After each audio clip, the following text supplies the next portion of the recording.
नमस्कार मंडळी, MEA अर्थात मराठा एंटरप्रेन्योर असोसिएशन प्रत्येक मराठा व्यावसायिकाला एकत्र आणून त्यांना एक नवी दिशा देत असते.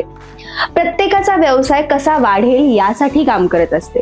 यावर्षी ही MEA एक इंटरनॅशनल बिझनेस एक्स्पोचे आयोजन करत आहे आणि या इंटरनॅशनल बिझनेस एक्स्पोचा अभिमानास्पद भाग म्हणजे आज आपल्यासोबत उपस्थित आहेत एकलव्य नोटबुक या कंपनीचे सर्वेसर्वा माननीय श्री महेश कराळे साहेब. नमस्कार साहेब, स्वागत आहे तुमचं.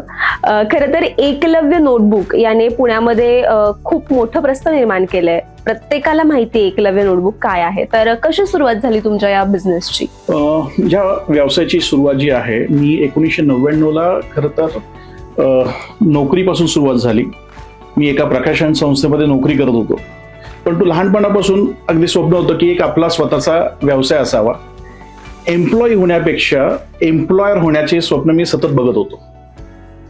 तर प्रकाशन संस्थेमध्ये काम करत असताना 2007 मध्ये मला एका कंपनीचीच म्हणजे प्रकाशन संस्थेसारखीच एका नवीन वेगळ्या कंपनीची ऑफर होती. म्हणजे तुम्हाला जो काही पगार मिळतो त्याच्यापेक्षा तिप्पट पगार देऊ असं त्या कंपनीचे संचालक किंवा त्यांचे जे व्यवस्थापक होते त्यांची मागणी होती. परंतु मला परत नोकरी करायची नव्हती. त्यासाठी मी त्यांना माझा एक प्रस्ताव दिला की मला तुम्ही नोकरीची ऑफर देण्यापेक्षा तुमच्या कंपनीची डिस्ट्रीब्युटरशिप द्या. आणि योगायोगाने त्यांनी तो प्रस्ताव स्वीकारला आणि खऱ्या अर्थाने माझी त्या व्यवसायाची सुरुवात झाली. सर, आपण एकलव्य नोटबुक मध्ये काय काय सर्व्हिसेस देतो किंवा काय देतो लोकांना? एकलव्य नोटबुक्स मध्ये आपण नोटबुक मॅन्युफॅक्चरिंग करतो.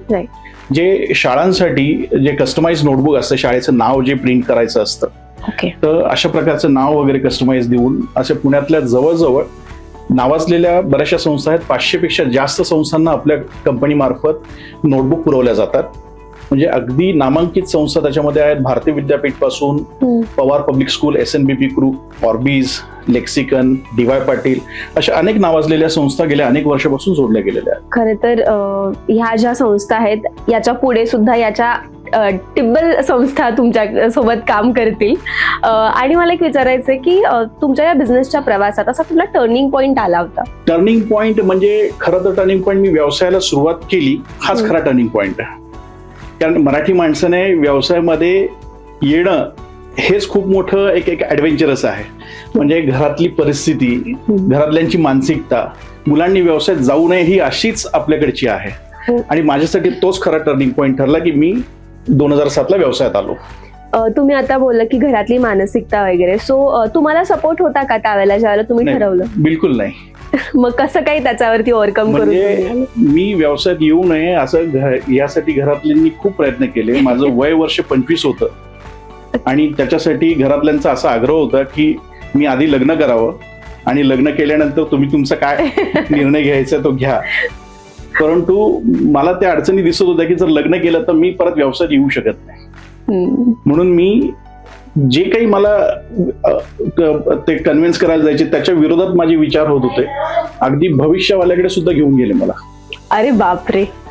की भविष्यवाला सुद्धा म्हणत तुम्हाला व्यवसायात यश नाही. तर माझा निश्चय अजून वाढत गेला की आता मला व्यवसाय करायचाच.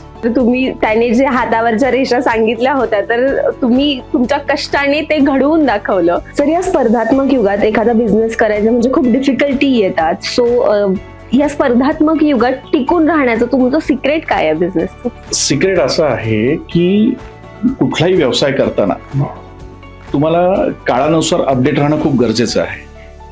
म्हणजे जर तुम्ही आज बघितलं बाजारात मोबाईल आज 17 आलाय आणि लोकांची झुंबड आहे 17 घ्यायला, तर ह्याच्या पुढे 18 पण येणार आहे. राईट. त्याच्यात नवीन फीचर्स असणार आहेत आणि त्यालाही तेवढी झुंबड असणार आहे आणि 17ला विसरणार आहेत लोक. हो. तर ह्यासाठी तुम्हाला जसं मोबाईलचं व्हर्जन बदलतंय तसं तुम्हाला व्यवसाय सुद्धा काळानुसार अपडेट करावा लागेल. आजचा काळ तंत्रज्ञानाचा आहे आणि तंत्रज्ञानाशी तुमची मैत्री करावी लागेल तरच तुम्ही व्यवसायात अपडेट राहू शकता.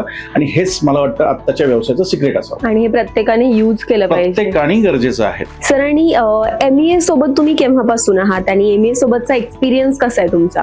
मी MEA सोबत 2018 पासून जोडलं गेलेलो आहे.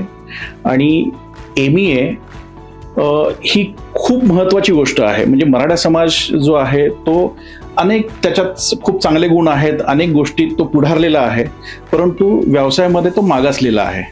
आणि व्यवसायामध्ये मराठा समाजाला प्रशिक्षणाची गरज आहे, आरक्षणाची नाही तर प्रशिक्षणाची गरज आहे.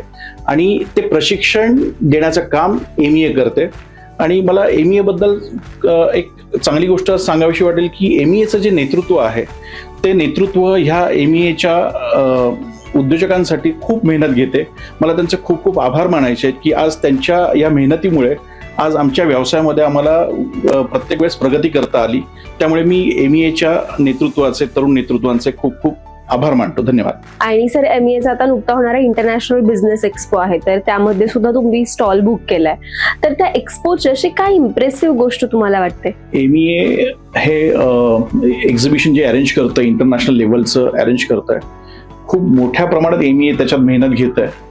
आणि त्यांनी त्या अशा प्रदर्शनाच्या मार्फत हा नवीन येणाऱ्या उद्योजकांसाठी खूप मोठा फायद्याचा असणार आहे. आपल्या स्वतःचा व्यवसाय आज येणाऱ्या लाखो कस्टमर समोर तुम्हाला मांडता येणार आहे चांगल्या पद्धतीने. आणि त्याचाच प्रत्येकाच्या व्यवसायासाठी त्याचा फायदा होणार आहे.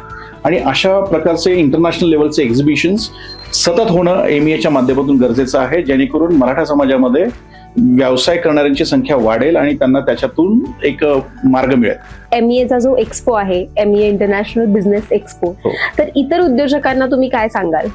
माझं सर्व उद्योजकांना आव्हान आहे की मी माझा MEA इंटरनॅशनल बिझनेस एक्सपो 2026 मध्ये B110 नंबरचा स्टॉल बुक केला आहे.